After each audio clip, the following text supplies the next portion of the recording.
Hello students, आप सभी बच्चों का क्लास +1 में स्वागत है।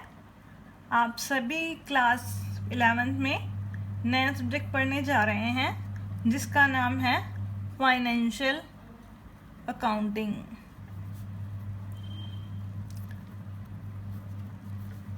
इसे हम सिंपल लैंग्वेज में अकाउंट्स कहते हैं। ये एक नया सब्जेक्ट है जो आपने पहले कभी नहीं पढ़ा। जो इसकी वेटेज है Haryana board of school education में, वो है टोटल 100 मार्क्स की। जो ये 100 मार्क्स हैं उसमें से जो 60 मार्क्स हैं वो आपके रिटन हैं, यानी रिटन एग्ज़ाम के हैं आपके। सेकंड जो 20 मार्क्स हैं आपके वो आपके प्रैक्टिकल के हैं, यानी जो आप प्रोजेक्ट वर्क तैयार करोगे आपको प्रोजेक्ट वर्क मिलेगा, उसके बेस पे मार्क्स आपके लगेंगे। थर्ड है 20 मार्क्स जो हैं आपके इंटरनल असेसमेंट के, यानी जो आपके अटेंडेंस है, क्लास एक्टिविटीज़ हैं, स्कूल एक्टिविटीज़ हैं, ये 20 मार्क्स उसके हैं। टोटल जो इसका सिलेबस है, सिलेबस में हमें कवर करने हैं टोटल 29 चैप्टर्स। तो आज हम जो करेंगे, इसका जो बेसिक चैप्टर है वो है basic accounting terms, chapter number 2।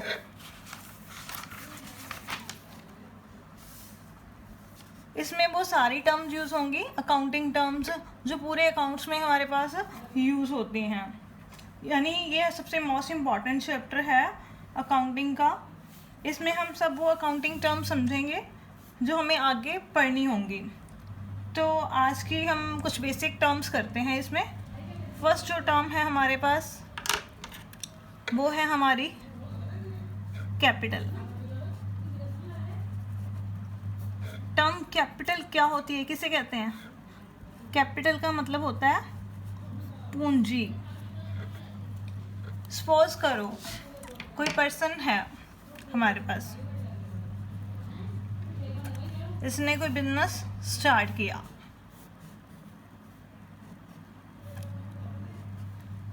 किसी पर्सन, श्याम है, राम है, जो भी नाम लगा लो इसका पर्सन है नाम राम।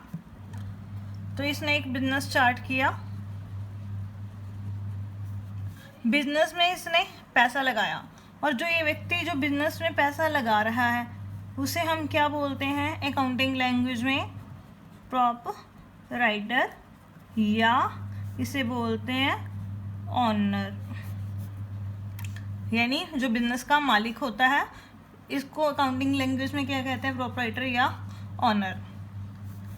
और जो वो पैसा बिजनेस में इन्वेस्ट करता है, सपोज करो उसने बिजनेस में 1 लाख रुपया जो है बिजनेस में लगाया, 1 लाख रुपया बिजनेस में लगा के उसने बिजनेस स्टार्ट किया। तो ये जो 1 लाख उसने लगाया है बिजनेस में स्टार्ट करने के लिए, तो ये उसकी क्या हो गई? कैपिटल, यानी पूंजी। ये ज़रूरी नहीं है कि जो ये बिजनेस में लगा रहा है वो सारा कैश की फॉर्म में ही हो। सपोज करो वो पर्सन है श्याम, वो बिजनेस में इन्वेस्ट कर रहा, लेकिन इस बार वो 1 लाख रुपीज़ कैश लगा रहा है, प्लस 2 लाख की गुड्स लगा रहा है, प्लस 50,000 रुपये का वो फर्नीचर बिजनेस में लगा रहा है, यानी टोटल उसने बिजनेस में कितना लगाया? 3,50,000। तो हम ये नहीं कहेंगे कि उसकी कैपिटल सिर्फ कितनी है? 1 लाख। तो यानी उसकी कैपिटल कितनी होगी? 3,50,000। यानी वो किसी भी फॉर्म में हो सकता है, कैश की फॉर्म में, गुड्स की फॉर्म में, फर्नीचर की फॉर्म में। यानी जो भी प्रोपराइटर बिजनेस में इन्वेस्ट करता है स्टार्ट करने के टाइम पे, तो उसको क्या बोलते हैं? बिजनेस की कैपिटल। वो कैश की फॉर्म में भी हो सकती है, वो गुड्स की फॉर्म में भी हो सकती है, और वो फर्नीचर या कुछ और एसेट्स की फॉर्म में भी हो सकती है। यानी कैपिटल मीन्स जो ऑनर या प्रोप्राइटर बिजनेस में इन्वेस्ट करता है उसे क्या कहते हैं? कैपिटल। कैपिटल का जो दूसरा नाम है, बहुत सारे लोग इसको क्या बोलते हैं? इक्विटी और नेट वर्थ। इसका एक मैथमेटिकल फार्मूला भी होता है। अगर हम इसके मैथमेटिकल फार्मूले की बात करें तो कैपिटल निकालने का जो मैथमेटिकल फार्मूला है वो क्या है? Capital is equal to assets minus liabilities. यानी कैपिटल निकालनी है तो एसेट्स में से हमें लाइबिलिटीज क्या करनी है? माइनस करनी है। अब एसेट्स क्या होती हैं, लाइबिलिटीज क्या होती हैं, और इसका पूरा चैप्टर है हमारे पास जिसमें हम सीखेंगे कि कैपिटल कैसे निकाली जाती है। इसको डिटेल में हम आगे बढ़ेंगे। अब हम करते हैं सेकंड टर्म, ड्राइंग्स।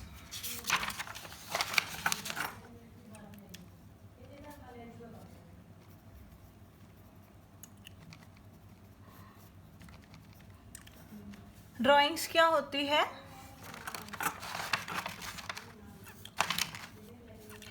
आहरण।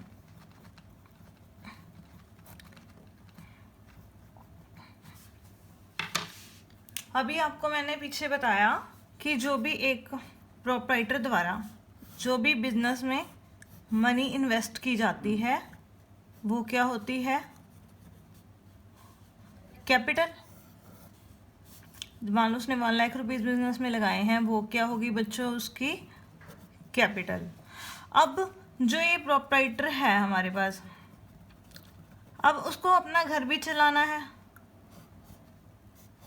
उसको अपने घर के खर्चों के लिए यानी उसको अपने पर्सनल यूज़ के लिए भी पैसे की ज़रूरत पड़ती है।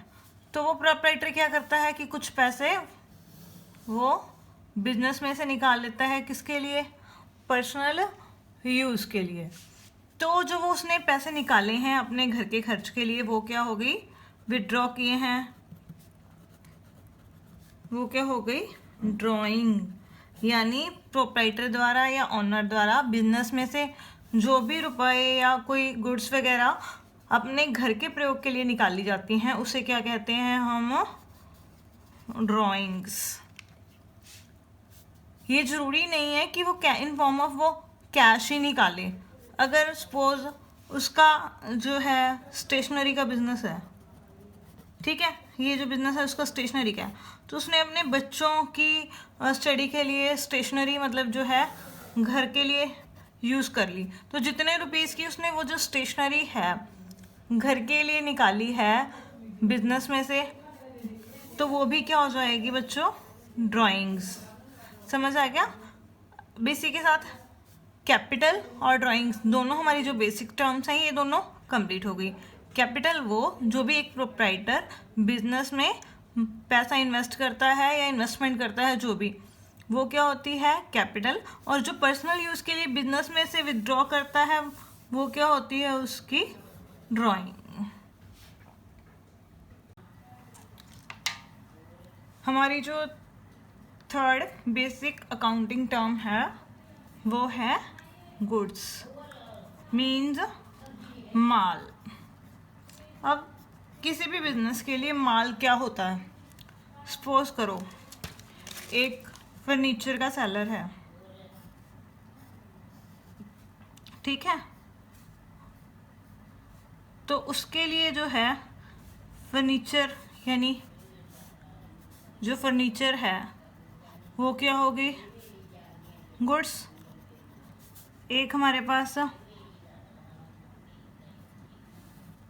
क्लोथ का सेलर्स है,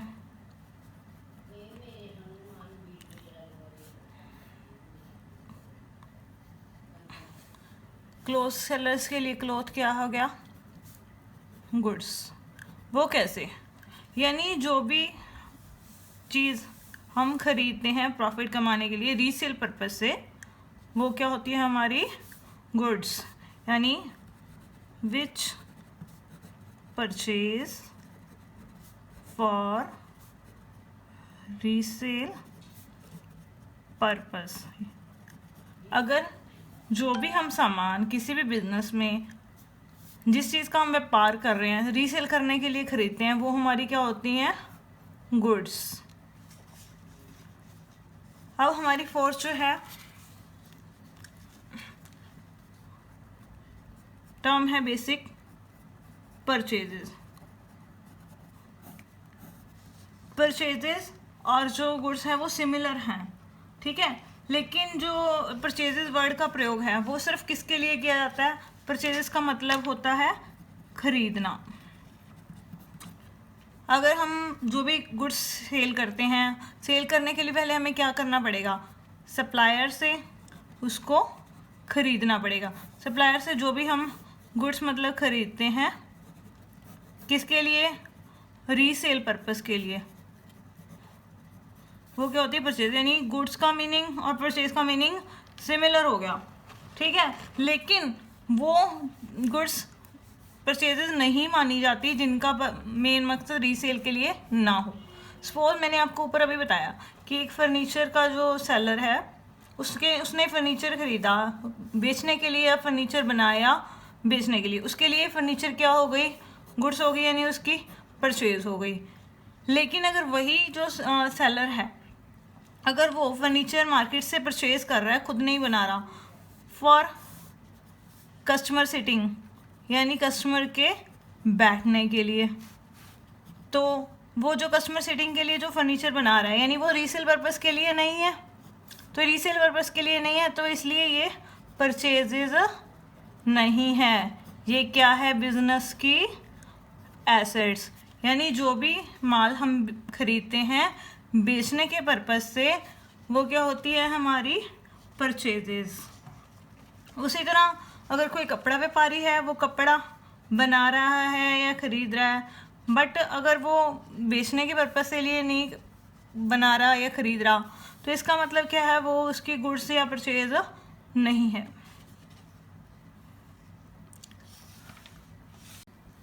अब आप कहोगे कि परचेजेस और गुड्स तो बिल्कुल ही सिमिलर होगा, फिर इसके लिए परचेज वर्ड और इसके लिए गुड्स वर्ड का इस्तेमाल क्यों किया जाता है? तो देखो बच्चों, जो परचेजेस है वो हमने किससे करी हैं? सप्लायर से। सप्लायर से जो हमने सामान खरीदा है, सप्लायर से हमने जो सामान खरीदा है वो क्या होगी? हमारी गुड्स। और जो सप्लायर से खरीदा है, यानी उसको हमने जो पेमेंट करनी है वो इसमें आएंगी परचेज में। यानी ये मैन्युफैक्चरिंग भी हो सकती है और परचेज भी हो सकती है, यानी ये खुद बनाया भी हो सकता है माल और ख़रीदा भी हो सकता है। और जो हम सप्लायर से परचेज करते हैं, बाहर से ख़रीदते हैं रीसेल पर्पस के लिए, वो हमारी क्या होती है? परचेजेस। नेक्स्ट टर्म है परचेज रिटर्न। इसका दूसरा नाम है रिटर्न आउटवर्ड। आपको 1 नंबर के क्वेश्चन में आ सकता है परचेज रिटर्न का दूसरा नाम क्या है? Return outward. आउटवर्ड मतलब बाहर से, यानी खरीदा हुआ माल वापस करना। यानी ऊपर हमने किया था, सप्लायर से हम माल खरीदते हैं, वो रॉ मटेरियल की फॉर्म में भी हो सकता है और फिनिश गुड्स की फॉर्म में भी हो सकता है।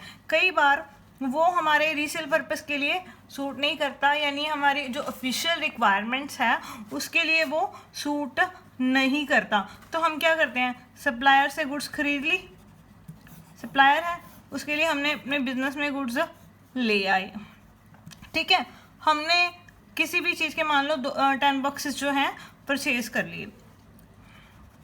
अब जब वो माल हमारे पास पहुंच गया, हमने देखा कि 10 बॉक्सेस में से 2 बॉक्सेस जो हैं वो सही नहीं है, जो माल हमने मंगवाया था उसके अकॉर्डिंग नहीं है, तो हम क्या करते हैं? वो जो 2 बॉक्सेस हैं, हमारा जो सप्लायर है, हम उसको वापस कर देते हैं।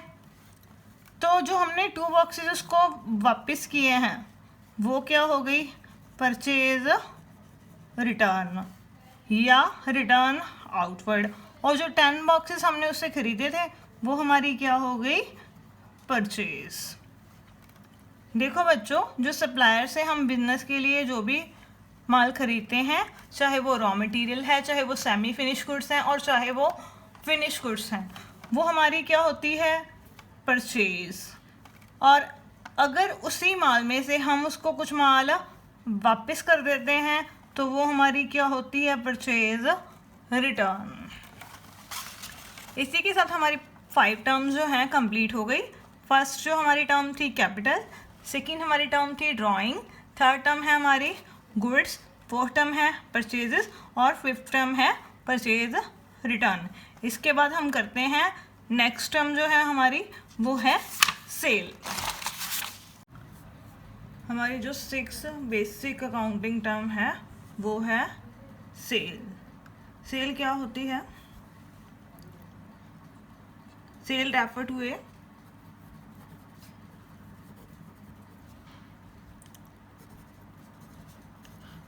company revenue earned from sale of product and services। Sale क्या होती है? जो कंपनी मतलब पैसा कमाती है, किसके थ्रू कमाती है? जिस चीज़ का भी कंपनी बिजनेस कर रही है, उस प्रोडक्ट को या उस सर्विस को बेचकर जो भी उसके पास पैसा आता है वो क्या होती है? कंपनी की सेल। सपोज करो हमारे पास एक पर्सन है रमेश, उसका जो बिजनेस है वो है डिपार्टमेंटल स्टोर।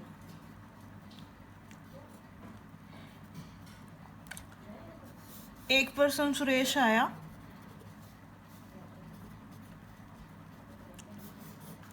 वो रमेश के डिपार्टमेंटल स्टोर में चला गया। उसको बहुत सारी ग्रॉसरीज वगैरह उसको चाहिए थी।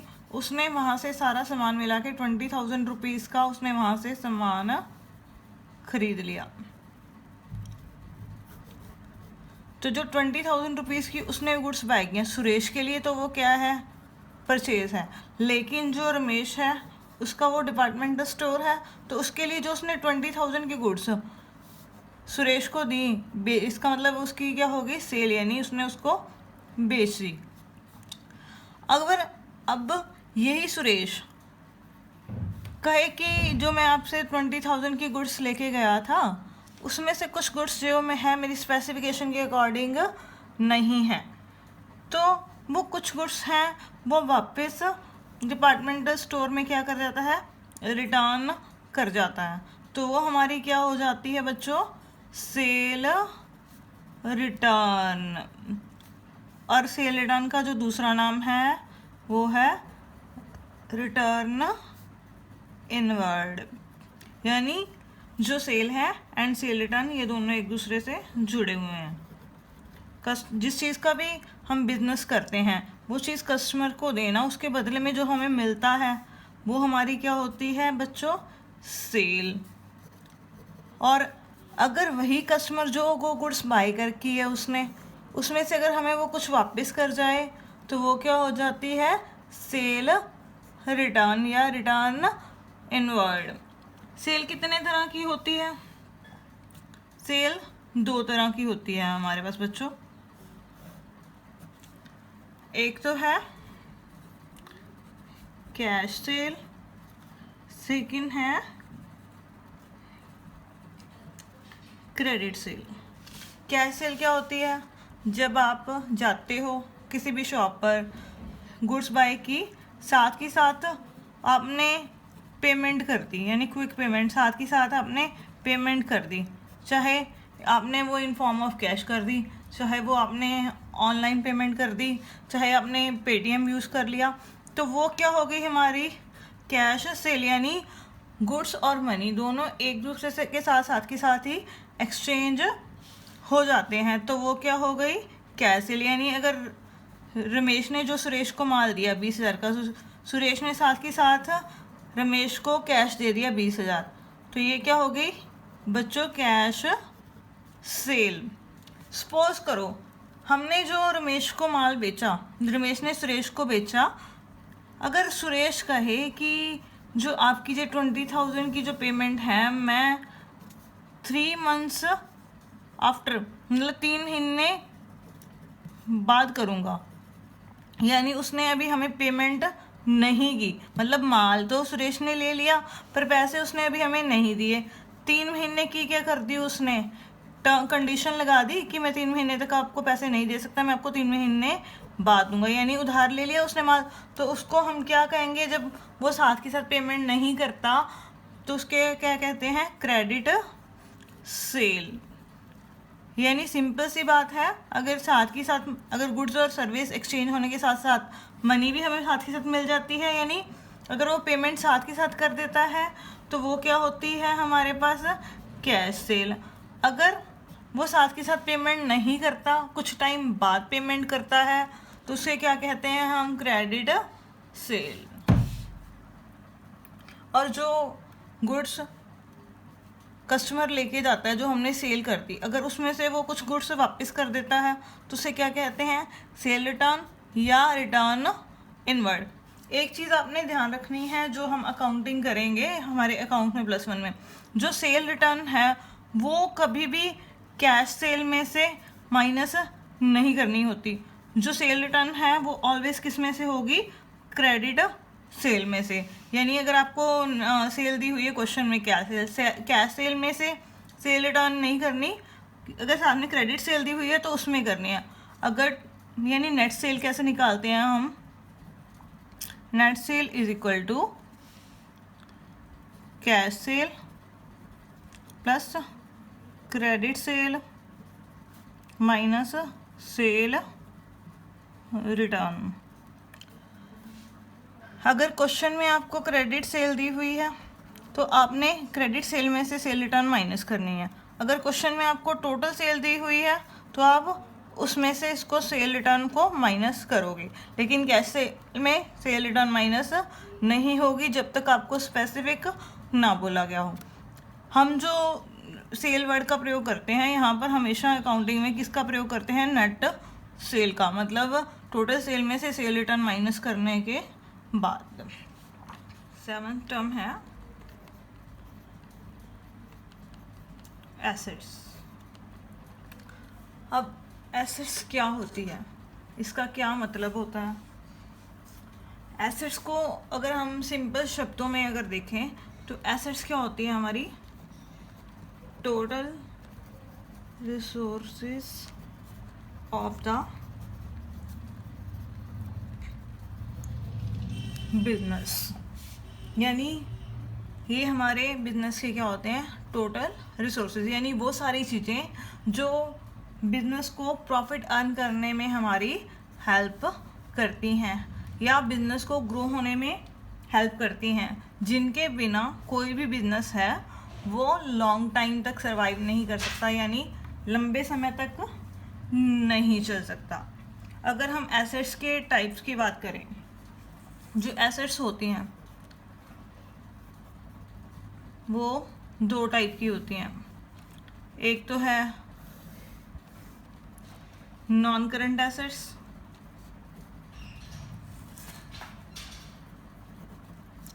सेकंड है करंट एसेट्स। अब नॉन करंट एसेट्स कौन सी होती हैं,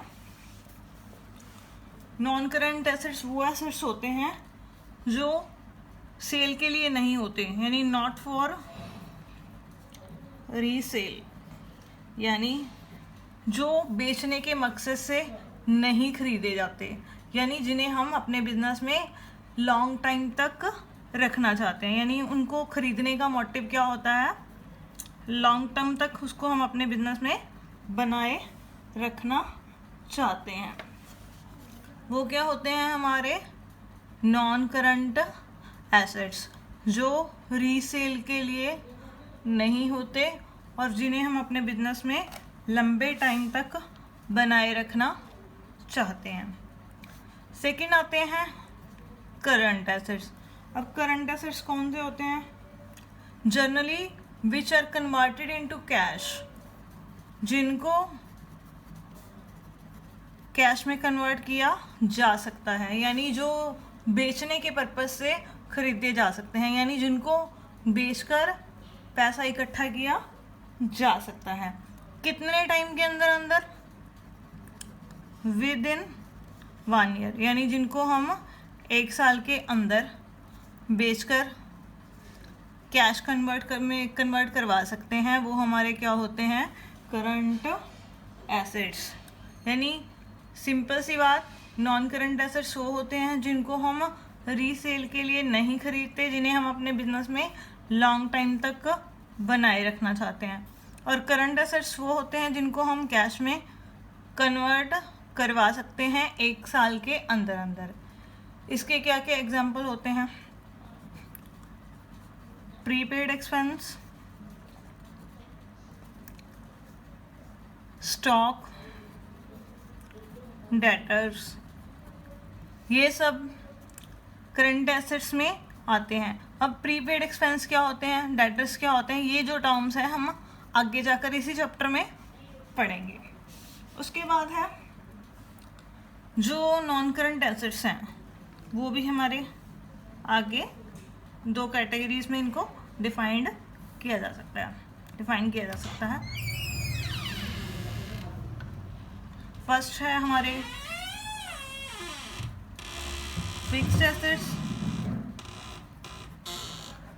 सेकंड है हमारे नॉन करंट इन्वेस्टमेंट। अब फिक्स्ड एसेट्स क्या होते हैं, फिक्स्ड एसेट्स होते हैं जो हम बिजनेस में लॉन्ग टाइम तक रखने के लिए खरीदते हैं। जब हम बिजनेस स्टार्ट करते हैं तो बिजनेस को चलाने के लिए, स्मूथली चलाने के लिए जो भी हम पैसा इसमें लगाते हैं वो क्या होते हैं, फिक्स्ड एसेट्स, लाइक बिल्डिंग,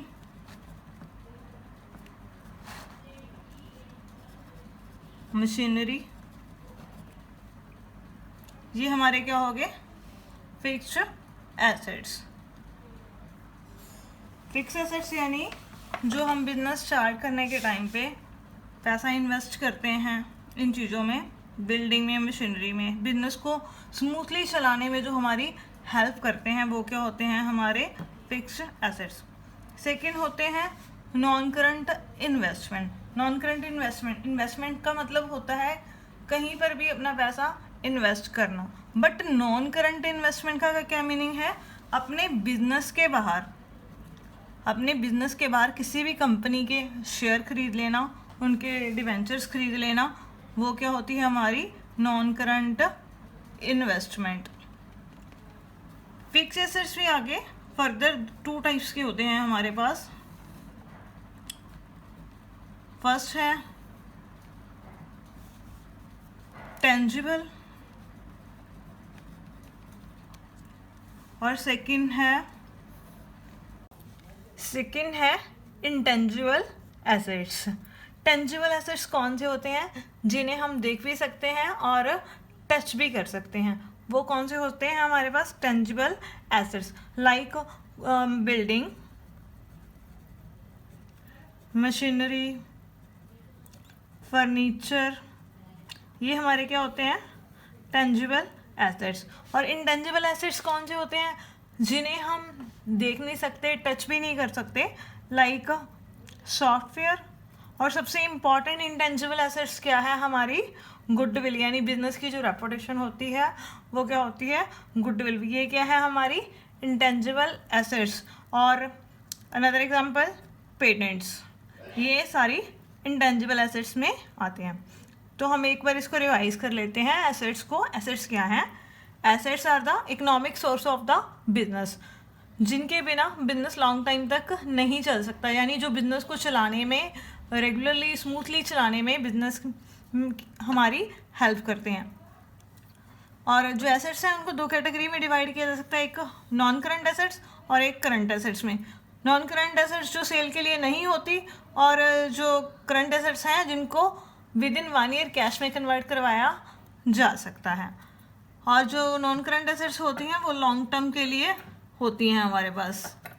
उसके बाद जो नॉन करंट एसेट्स है उसको भी फर्दर 2 कैटेगरीज में डिवाइड किया जा सकता है, फिक्स्ड एसेट्स और नॉन करंट इन्वेस्टमेंट।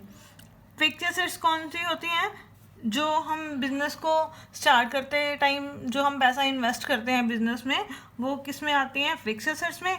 और जो कंपनी के बाहर, हमारे बिजनेस के बाहर अनदर किसी कंपनी में हम जो पैसा इन्वेस्ट करते हैं उस कंपनी के शेयर में, डिवेंचर में, वो किस में आता है, नॉन करंट इन्वेस्टमेंट में। फिक्स एसेट्स भी आगे दो तरह की होती हैं, टेंजिबल फिक्स एसेट्स और इनटेंजिबल एसेट्स।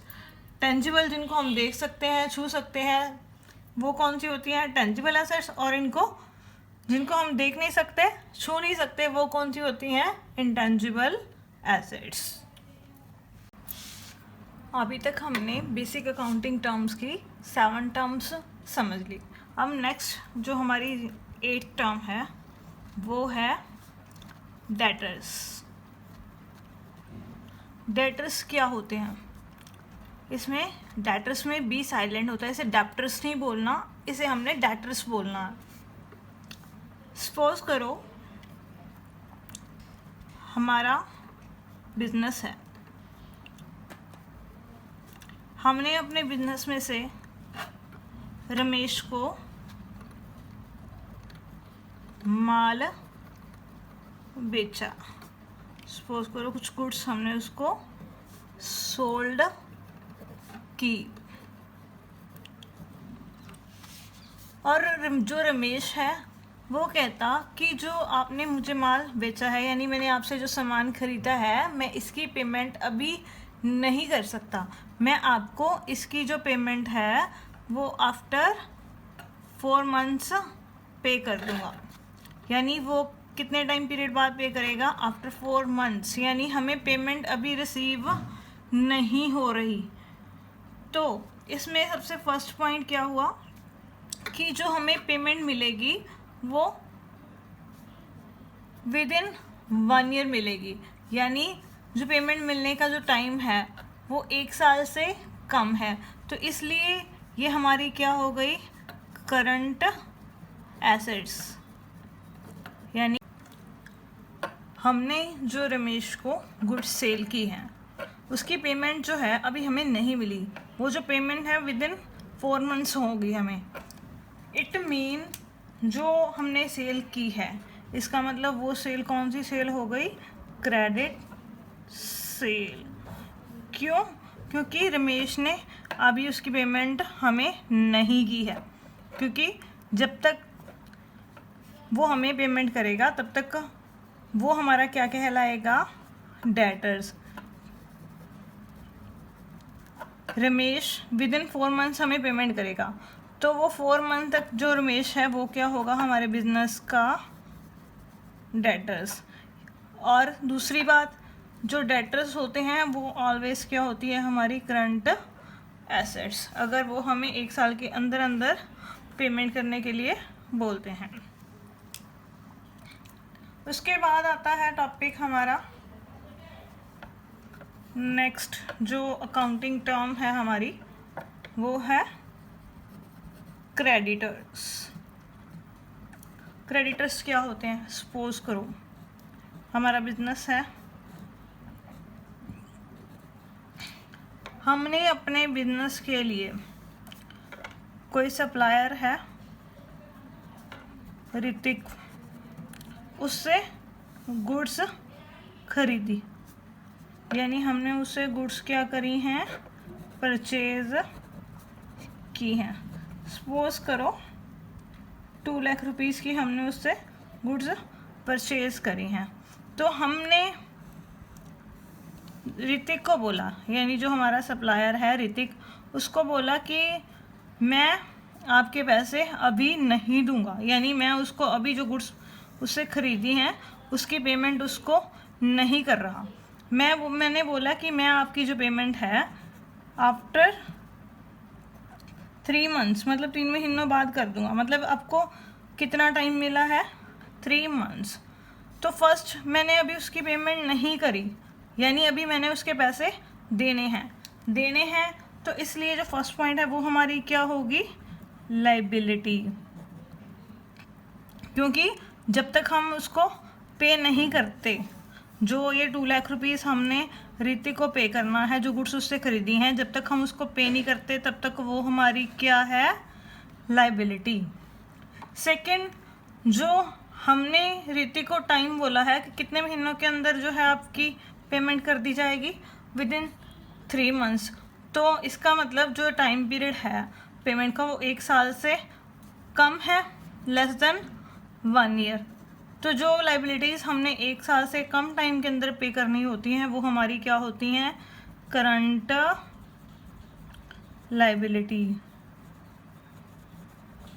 और जो ऋतिक को जब तक हम पेमेंट नहीं करेंगे, कब तक, 3 मंथ तक, तब तक जो ऋतिक है वो हमारा क्या होगा, क्रेडिटर्स।